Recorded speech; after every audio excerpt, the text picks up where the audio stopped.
जम्मू कश्मीर के डेलीवेजर्स, एसपीओज, कॉन्ट्रेक्चुअल मुलाजमीन, रैबरे खेल, रैबरे जंगलात, रैबरे ज़राअत, NYC, hospital development fund, ASHA workers, anganwadi, उसके साथ साथ अगर आप बात करेंगे तो जम्मू कश्मीर के अलग अलग महकमों में कैजुअल बेस पे जो काम करने वाले अधिकारी हैं, अभी तक किसी को भी कोई इंसाफ नहीं मिला। हुकूमत को बने हुए आज कमोपेश 1 साल होने को है और इनमें से कोई एक भी मुलाजिम खुश नहीं है। एसपीओ तो इतने परेशान है कि एक दिन पहले की बात है, एक एसपीओ फोन कॉल करके रो रहा था और ये कह रहा था कि जनाब मेरी ऐसी हालात है कि मैं अपने परिवार का साथ नहीं दे पा रहा हूं, मेरा बच्चा तालीम नहीं हासिल कर पा रहा, मैं अपनी बुजुर्ग मां का इलाज नहीं कर पा रहा हूं, मेरी बीवी प्रेग्नेंट है, मैं उसके इलाज के लिए जो है वो मेरे पास पैसे नहीं, मैं हॉस्पिटल नहीं लेके जा पा रहा हूं और मुझे अपने रिश्तेदारों से उधारे पैसे लेकर उसका इलाज करवाना पड़ रहा है। ये हालत है एसपीओ की। एक डेलीवेजर की बेटी रो रही है, वो कह रही है मुझे एग्जाम्स देने हैं सर, मेरे पास फी के लिए पैसे नहीं है। मेरे फादर एक डेलीवेजर है, उनकी इतनी ही सैलरी आती है जिससे बड़ी मुश्किल से घर चल रहा है। मैं पढ़ने लिखने को तो काफी अच्छी एक स्टूडेंट रही हूं अपने स्कूल में, लेकिन अब कॉलेज के अंदर जो है वो मैं अपनी एजुकेशन नहीं कर पा रही हूं। कारण यह है कि मैं एक डेलीवेजर की बेटी हूं, मुझे अदल और इंसाफ नहीं मिल रहा है। एनवाईसी वालों को 2,500 रुपए महाना सैलरी मिल रही है, हर रोज के हिसाब से 90 रुपए सैलरी मिलती है, यानी कि एक दिन की सैलरी एक दिन की कमाई एक दूध के डब्बे से कम है। आज के वक्त में एक दूध का डब्बा भी 100 रुपए का आता है, एक चॉकलेट भी 100 रुपए की आती है और 90 रुपए तिहाड़दारी आप ले रहे हैं एक मुलाजिम से और उसे आप तैनात कर रहे हैं हर जगह पे, यात्रा ड्यूटी में भी लगा रहे हैं आप उसे, बीएलओ वाला काम भी आप उसे दे रहे हैं, बाकी काम भी आप उससे ले रहे हैं। ये हालात उनके हैं। अब आप देख लीजिए जो रैबरे खेल वाले हैं उनके भी ऐसे हालात हैं। कहने को तो वो उस्ताद हैं, टीचर्स हैं, लेकिन इस जमाने में अपना रोजगार, अपने घर और अपने अखराजात को अगर देखें तो एक लेबर से भी बुरी हालत है। कई सारे डेलीवेजर्स की डेथ हुई, उनकी फैमिली के लोगों को कुछ नहीं मिला। कई सारे एसपीओस की डेथ हुई, उनकी फैमिली को कुछ नहीं मिला। कई सारे एनवाईसी, रैबरे खेल, रैबरे जंगलात, रैबरे ज़राअत, हॉस्पिटल डेवलपमेंट फंड वालों की मौत हुई, डेथ्स हुई, उनकी फैमिली को कुछ नहीं मिला। एसआरओ के कई सारे केसेस पेंडिंग पड़े हुए हैं। आम शहरियों ने अपनी जमीनें स्कूलों को दी थी, स्कूल्स को दी थी, स्कूल्स की इमारत तो बन चुकी है, लेकिन फिलहाल अभी तक भी उन्हें पेमेंट नहीं मिली है। 1,000 रुपए एक महीने का मिलता है मिड डे मील के लिए, जो कुक है उस कुक को अभी 2 साल के पैसे नहीं मिले हैं। कॉन्ट्रैक्टर्स की पेंडिंग सारी पेमेंट्स अभी तक हुकूमत क्लियर नहीं कर पाई है, सारे का सारा पैसा पेंडिंग में है। जो एक कॉन्ट्रैक्टर को टाइम पे पैसा मिलना चाहिए था वो नहीं मिल पा रहा है।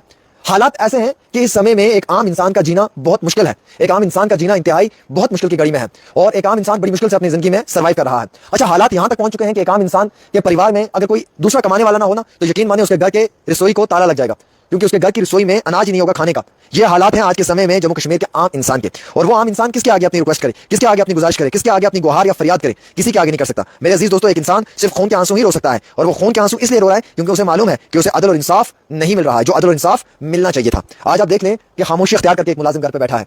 जिन लोगों ने पुराने इलेक्शंस में अपनी गाड़ियां दी हैं उन लोगों की अभी तक पेमेंट्स क्लियर नहीं हुई है। वो इलेक्शन में दी हुई गाड़ी वाले लोग आज भी खून के आंसू रो रहे हैं। वो मुझे फोन कॉल करते हैं, जनाब हमने फलां डेट पे इलेक्शन में अपनी गाड़ी दी थी, आज तक हमारा पैसा क्लियर नहीं हुआ, हमें कोई पैसा ही नहीं दे रहा है। डेलीवेजर का अलग रोना है, एसपीओस का अलग रोना है, जम्मू कश्मीर के रैबरे खेल वालों का अलग रोना है, एनवाईसी के मुलाजिमों का अलग रोना है, वोकेशनल टीचर्स का अलग रोना है। हर इंसान खून के आंसू रो रहा है, किसी भी इंसान को अदल और इंसाफ नहीं मिल रहा है। मैंने कैप्शन में लिखा था, आप खामोश रहो, मैं खामोश नहीं रह सकता।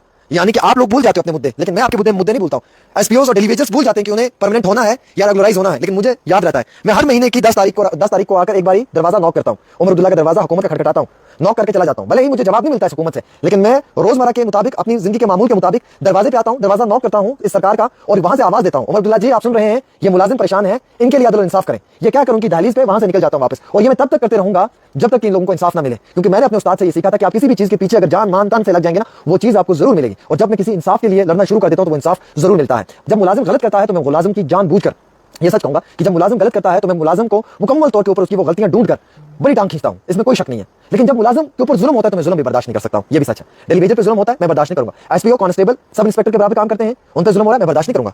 मैं बर्दाश्त नहीं करूंगा रैबरे खेल को, मैं बर्दाश्त नहीं करूंगा एनवाईसी के मुलाजिमों पे जो जुल्म हो रहा है, मैं बर्दाश्त नहीं करूंगा जो कॉन्ट्रैक्टर की पेंडिंग पेमेंट्स हैं वो क्लियर क्यों नहीं हो रही हैं। अरे वो भी तो ठेकेदारी करके पैसा कमाते हैं, अगर आप उनको पेमेंट्स दोगे तो नेक्स्ट प्रोजेक्ट्स आएंगे। जम्मू कश्मीर में कौन सा इंसाफ मिल रहा है, जम्मू कश्मीर के अंदर किस आम इंसान को जो है अदल और इंसाफ मिल रहा है, आप मुझे बताएं। कौन सा ऐसा इंसान है जो खुश है? डेवलपमेंट यहाँ नहीं हो रही है। पिछले 4-5 सालों में यहाँ पे एक ही चीज मैंने देखी, हिंदू को मुसलमान से लड़ाया, मुसलमान को हिंदू से लड़वाया, वरना हिंदू और मुसलमान की आपस की दोस्ती बहुत अच्छी थी। और जब मैं बीजेपी के खिलाफ बात करता हूं तो बीजेपी वालों को लगता है किसी धर्म के खिलाफ बात कर रहा है। कोई भी पॉलिटिकल पार्टी को धर्म नहीं है मेरे दोस्तों, कांग्रेस को धर्म नहीं है, एनसी को धर्म नहीं है, पीडीपी को धर्म नहीं है, बीजेपी को धर्म नहीं है।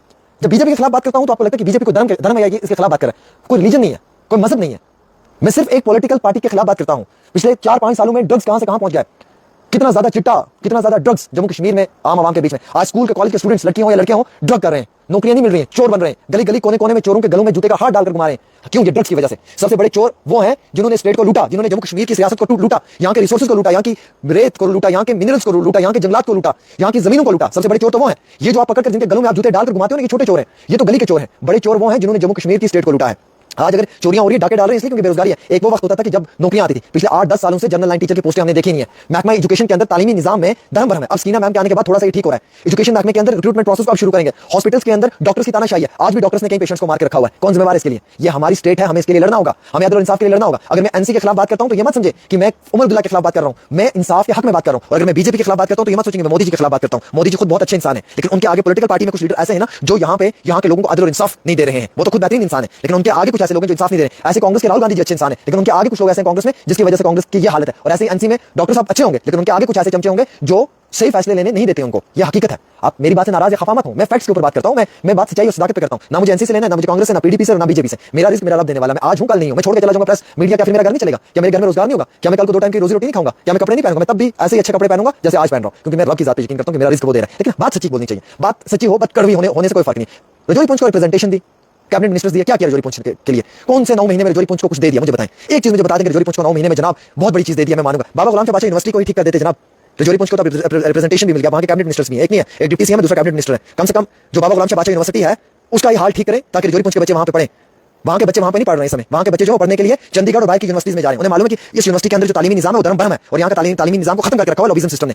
क्या दिया रजौरी पुंछ को 9 महीनों में कैबिनेट मिनिस्टर्स ने? रजौरी पुंछ के अंदर जो 47-48 जो रोड्स सैंक्शन हुए ना, वो एमपी मियां अल्ताफ अहमद लावी ने करवाए। वहां के किसी एमएलए ने या वहां के किसी कैबिनेट मिनिस्टर ने सैंक्शन नहीं करवाए। वो मियां अल्ताफ अहमद साहब ने, जो रजौरी पुंछ के मेंबर पार्लियामेंट है, वो 47-48 रोड्स उनकी देन है। वो उन्होंने पास करवा कर दिलाए वहां के लोगों को। बाकी वहां के एमएलए ने कुछ नहीं किया। रजौरी पुंछ की रिप्रेजेंटेशन क्या? मेंढक के लोगों की हालत जाके देखो। आप आज भी पानी के लिए तरस रहे हैं। बातें करने को बड़ी बातें इंसान कर सकता है, लेकिन बात वो करे जो फैक्ट्स पे है। और मैं कसम खाता हूं खुदा की कि मैं लड़ूंगा इस अवाम के लिए। मैं नहीं छोड़ूंगा, मैं नहीं छोड़ूंगा। मुझसे जान छुड़वानी होगी ना तो लोगों का काम करना होगा। खुदा की जात की कसम, मैं नहीं छोड़ूंगा। मैं लड़ूंगा, मैं आखिरी दम तक लड़ूंगा। इस हुकूमत के खिलाफ भी लड़ूंगा और इन मिनिस्टर्स के खिलाफ भी लड़ूंगा। मेरा काम तो वैसे भी कोई होता नहीं है, मुझे पता है। मेरा एक काम भी नहीं होता है। मैं तो बिल्कुल साइड में हूं, और ना मुझे कोई काम अपना करवाना है किसी से। मैं ना किसी काम में कोई इंटरेस्टेड हूं, जो सीधी सी बात है। मेरा काम मेरी आवाम है। आवाम का काम नहीं होगा आमिर सुहेल ने लड़ना है, सीधी सी बात है। और मैं अभी 4-5 महीने के बाद एक नया आपको डाटा लाके दूंगा, सारी चीजें लाके दूंगा, और मैं कंफर्म करूंगा कि क्या चल रहा है अंदर। वो सारी चीजें आपको मैं बताऊंगा। ये मैंने आपको ग्राउंड की सिचुएशन बताई है रजौरी पुंछ की। और वैसे ही मैं बात कर रहा हूं डेली वेजर्स की और एसपीओस की, कि उनके हालात क्या हैं, उनके ऊपर कितना जुल्म ज्यादती हो रही है। ये